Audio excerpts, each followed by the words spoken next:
ఈరోజు ఉదయం సుమారుగా 4-5 గంటల సమయంలో వైఎస్ఆర్ కాంగ్రెస్ పార్టీ రాష్ట్ర ఆఫీస్ నిర్మాణంలో ఉన్న కట్టడాన్ని నిర్దాక్షిణ్యంగా బుల్డోజర్లు ఇతరత్రా ఉన్న వాహనాలను తీసుకొచ్చి సుమారుగా ఒక 2 గంటల్లోనే పూర్తిగా నిర్మాణంలో ఉన్నటువంటి ఆ నిర్మాణాన్ని నేలమట్టం చేశారు. దాన్ని కూడా మేము చూసి రావటం జరిగింది. ఇది వైఎస్ఆర్ కాంగ్రెస్ పార్టీ ఆఫీస్ కొరకు నిర్మించుకోవాలనేటువంటి ఉద్దేశంతో రాష్ట్ర వ్యాప్తంగా అనేక ప్రాంతాల్లో ప్రభుత్వ స్థలాలను క్యాబినెట్లో పాస్ చేసుకుని వైఎస్ఆర్ కాంగ్రెస్ పార్టీకి కేటాయించుకోవటం జరిగింది. ఇదేదో వైఎస్ఆర్ కాంగ్రెస్ పార్టీ అధికారంలోకి ఉన్నది కాబట్టి మేము తీసుకొచ్చినటువంటి సాంప్రదాయం కాదు. ఇది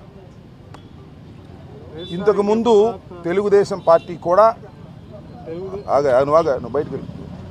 తెలుగుదేశం పార్టీ కూడా వారు అధికారంలో ఉన్నప్పుడు ప్రభుత్వ స్థలాలను వారి ఆఫీసులకు కేటాయించుకొని రాష్ట్ర వ్యాప్తంగా అనేక నిర్మాణాలు చేపట్టిన మాట మీ అందరికీ తెలుసు. ముఖ్యంగా ఇవాళ తాడేపల్లిలో ఉన్నటువంటి వాళ్ళ సెంట్రల్ ఆఫీసు కూడా ప్రభుత్వ స్థలంలో నిర్మించబడినదే. దానిలో ఇంకా కొద్దిగా వాగు పోరంబోక అది కూడా ఆక్రమించుకున్నారనేటువంటి అభియోగాలు ఉన్నాయి. అది కోర్టులో కూడా డిస్ప్యూట్ నడుస్తూ ఉన్నది. మేము ఇక్కడ చాలా పాయింట్అవుట్ చేయాలనుకుంటున్నటువంటి అంశం ఏమిటంటే నిర్మాణంలో ఉన్నటువంటి మా భవనాన్ని నిర్దాక్షిణ్యంగా కక్ష సాధింపుతో ఈ నిర్మాణాన్ని కూల్చివేయటాన్ని ఈ రాష్ట్రంలోనే కాదు దేశంలోనే కాదు ఉన్న ప్రజాస్వామ్యవాదులందరూ ఖండించవలసినటువంటి అంశమని ఈ సందర్భంగా నేను మీ ద్వారా తెలియపరుస్తూ ఉన్నా. పార్టీలకు అతీతంగా ఏ పార్టీలైనా కావచ్చు. ఇవాళ తెలుగుదేశం పార్టీ అధికారంలో ఉండవచ్చు, కూటమి అధికారంలో ఉండవచ్చు. మొన్నటిదాకా మేము అధికారంలో ఉన్నాం. మాకన్నా ముందు చంద్రబాబు నాయుడు గారు అధికారంలో ఉన్నారు. అంతకుముందు రాజశేఖర రెడ్డి గారు అధికారంలో ఉన్నారు. అధికారం ఎవ్వరికీ శాశ్వతం కాదనేది చరిత్ర చెబుతున్నటువంటి సత్యం.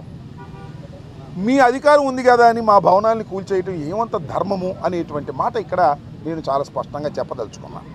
అయితే దీని మీద ఏమంటే ఇది ప్రభుత్వ స్థలం, ఇరిగేషన్ స్థలం. దీన్ని 33 సంవత్సరాలకు లీజుగా తీసుకోవటం జరిగింది. దీనికి అవి లేవు ఇవి లేవు అని ఏమన్నా చెప్తే చెప్పొచ్చు. ఏ ఉన్నా లేకపోయినా డ్యూ ప్రాసెస్ని ప్రభుత్వం పాటించాలి. మాకు నిన్న ప్రొవిజనల్ ఆర్డర్ ఇచ్చారు సిఆర్డిఏ వారు. అకార్డింగ్ టు 115 సెక్షన్ ప్రకారం, సిఆర్డి యాక్ట్ ప్రకారం ఒక ప్రొవిజనల్ ఆర్డర్ని సర్వ్ చేశారు. అది ఇచ్చిన తర్వాత 15 రోజుల దాకా టైం ఉంటుంది, సబ్జెక్ట్ టు ది కరెక్షన్. ఈ లోపల మేము హైకోర్టుకు వెళ్ళాం. నిన్న హైకోర్టులో వాదనలు జరిగాయి. వాదనలు జరిగినప్పుడు ప్రభుత్వం వైపు నుంచి కూడా అడ్వకేట్స్ అటెండ్ అయ్యారు. హానరబుల్ కోర్టులో వారు ఏం చెప్పారంటే డ్యూ ప్రాసెస్ ప్రకారమే మేము ఫాలో అయ్యి చేస్తాము అని చెప్పారు. What is the due process అంటే ఏమిటంటే ప్రొవిజనల్ ఆర్డర్ ఇచ్చిన తర్వాత మా దగ్గర నుంచి ఎక్స్ప్లెనేషన్ తీసుకున్న తర్వాత కన్ఫర్మేషన్ ఆర్డర్ ఇవ్వాలి. దానికి కూడా ఎక్స్ప్లెనేషన్ తీసుకోవాలి. అది కూడా అయిన తర్వాత ట్రిబ్యునల్కి కూడా మాకు వెళ్ళే ఛాన్స్ ఉంది. అన్ని చట్టబద్ధమైనటువంటి అన్ని మార్గాలు మూసుకుపోయిన తర్వాత then they will take action. But కానీ ఇవాళ శనివారం, రేపు ఆదివారం, ఇవాళ తెల్లారగట్ట మళ్ళీ మేము కోర్టుకు వెళ్ళే అవకాశం లేదు. ఛాన్స్ తీసుకుని పగలగొట్టేశారు. ఇది కక్ష సాధింపు కాదు అని అనుకుందాం. కాసేపు మమ్మల్ని ఏమన్నారు నిన్నటిదాకా, మీరు కక్ష సాధింపు, మీరు ఆ ప్రజావేదికను కూల్చేశారు, మేము చాలా పవిత్రులు అన్నారు. మీరే అంది. ప్రజావేదిక ప్రభుత్వాన్ని, ఇది మా పార్టీది, చట్టబద్ధంగా మేము తీసుకున్నటువంటిది. మీరు చట్టబద్ధంగా తీసుకుని ఆఫీస్ కట్టుకున్నారు. మా ఆఫీస్ మీద అంత కడుపు మంట ఎందుకు? మా రాజకీయ పార్టీ కాదా మాది? మా రాజకీయ కలాపాలు మేము చేసుకోలేమా? చేసుకోకూడదా? ప్రభుత్వ స్థానంలో మీరెట్టా కడతారని మీరు అనొచ్చు. మీరు ప్రభుత్వ స్థానంలో కట్టారు కదా తీసుకుని, మీకు అనే హక్కు ఎక్కడుంది? మేము లీజుకు తీసుకున్నాం కదా, మా లీజు క్యాన్సిల్ చేయాలి కదా, ఎన్ని చట్టబద్ధమైనటువంటి అంశాలు ఉన్నాయి. ఇవన్నీ వదిలేసి కక్షపూరితంగా మీరు ఇవాళ వైఎస్ఆర్ కాంగ్రెస్ పార్టీకి సంబంధించినటువంటి, మాకు ఇవాళ 11 రావచ్చు, ఒకప్పుడు 151 వచ్చాయి, అయినా మాకు 40% ఆఫ్ ది షేర్ ఉంది వాళ్ళ రాష్ట్రంలో.